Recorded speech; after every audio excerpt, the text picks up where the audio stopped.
Hello everybody, my name is Hunter Elliott Jennings, and today I'm going to show you how to properly apprehend somebody with hand irons, aka handcuffs. So, handcuffing an individual is probably one of the most vital tasks to understand working law enforcement due to the fact that it can be one of the most dangerous. You have to know the actual procedures for applying handcuffs. At the same time, you have to know how to deal with a compliant individual. And on the polar opposite end, how to deal with a non-compliant individual. It's going to vary from person to person and situation to situation. But I'm going to show you the basics. So the basics, you have your hand irons right here, your handcuffs. You're going to have the keyhole of the handcuff facing towards you, away from the person, so that you can insert your key, make any adjustments necessary to the handcuffs. You're going to have the double rings on top. You are going to keep this small single ring dialed in up into the last notch so that you can have easy application when you're putting them on the individual, so that you're not having to bust open the whole ring just to get that on a person. It's going to be very difficult, and it's going to make the task in general just a lot harder for no reason. It's very, very important that you oil handcuffs, because they will get very dry and it will be harder to maneuver them. There's also a secondary lock that you will have to, when putting them on an individual, you will have to engage. When it comes to handcuffing an individual, you want to make sure that they have their hands, they start off with their hands on their heads,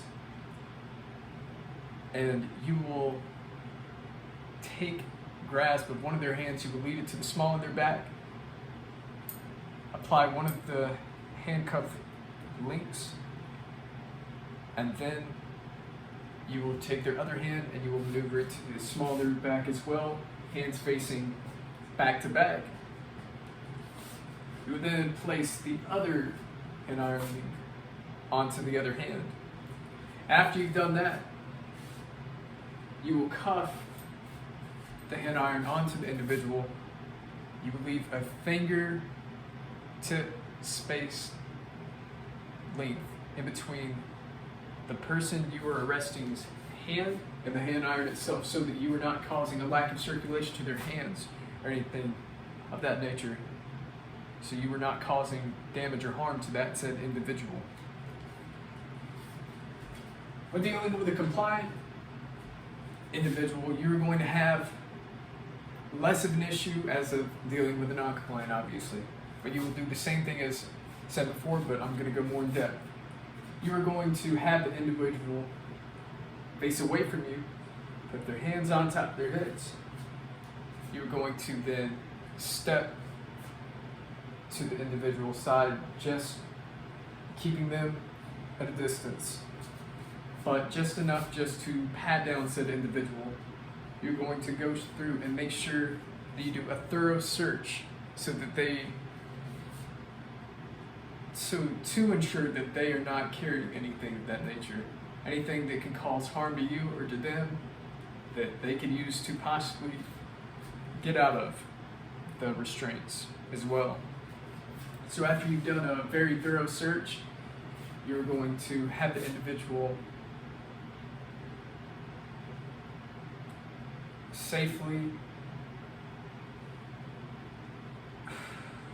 take his hand down from his head, and you are going to put one of the cuffs on that hand, and you're going to take it down to the small of his back. And at that point, you are going to then apply the cuff on that side. Say it's his right hand, you'll apply the right-handed cuff, and you will then do the same with the other hand. You will lead his hand all the way to the small of his back, and you will cuff that hand as well. After you've done that, and you have left the finger length space between his wrist and the cuff, you would then double lock each of the locks.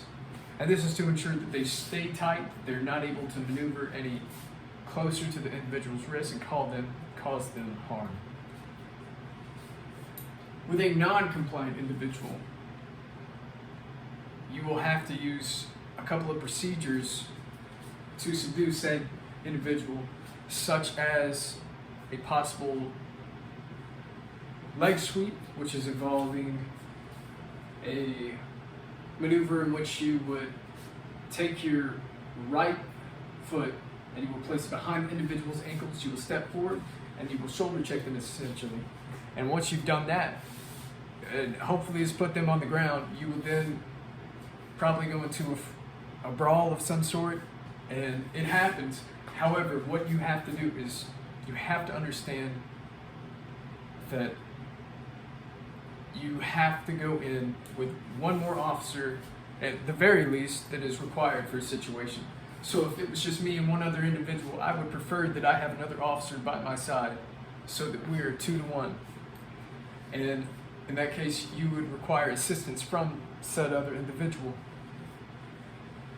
And once that other officer has helped you to subdue the suspect, whether it's on the ground or upright, you will still do the same thing as before. You will take the hands from the top of the head to the small of the back. You will then cuff both hands, leave a finger width in between the individual's wrist and the cuff. And then you will double lock the handcuffs.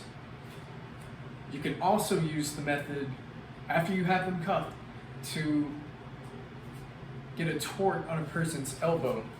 And what you can do, and what I mean by tort exactly, is you can take your hand, put it on the suspect's just right above their elbow on their tricep, and you can push forward as you have individuals in handcuffs. You'll have one hand on the handcuffs, the other hand pushing on their tricep in a torque motion, so it disables said person.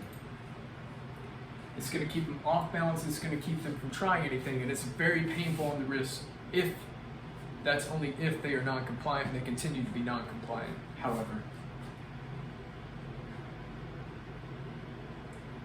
Handcuffing is one of the most essential tasks in law enforcement. You have to know how to do it, because once you put an individual in hand restraints, they may not want to go into hand restraints. And from there, it can lead into a whole bitter fight. And you don't want that to happen. That can be very dangerous for you, and that can be very dangerous for them. Proper handcuffing procedures, very essential. You must know what you're doing, or else you're going to hurt yourself or the person that you're working with. Working with a compliant person, that is going to be so much easier than working with a non-compliant person. You are going to have put them in cuffs, and they'll be on their way to where they need to go. Working with a non-compliant person, it is going to be very much more difficult. And for that matter, you will have to work with situation, because situation is going to dictate what you need to do and how much force you need to apply to get that individual. Essentially, those are all the things that you need to know about handcuffing and handcuffing procedures. It is one of the most vital tasks in any law enforcement